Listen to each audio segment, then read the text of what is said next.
Mahilig ba kayo yung sa medyo masabaw na corned beef? Yung parang ganito. Ayan, Or mas gusto nyo yung dry or medyo may pagka-tostado. Yung walang sabaw, parang ganito. Ako yung medyo tostado yung gusto ko. Kaya subukan natin ang kakaibang pure sarap na itong mga Pure Foods corned beef. So guys, ito na nga, kasama natin si Naomi at magkakaroon tayo ng blind tasting.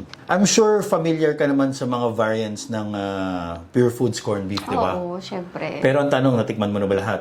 Hindi. Hindi mo pa natikman. Hindi Well, pa. ngayon matitikman mo sila lahat, pero naka-blindfold ka. So, ito na. Wala ka na nakikita, ah. Wala, ang dilim. Ako na magsusubo sa'yo. So, Wait lang, dapat mahulaan ko yung ano? yung flavor lasa. or yung variant? Kung anong klase siya na corned beef. Pure food, syempre. Diba? Tikman mo, ah. Medyo malaki-laki to, ah. Bango ah. Syempre. Saan? Eh, Bango? madami ba? Ramdam na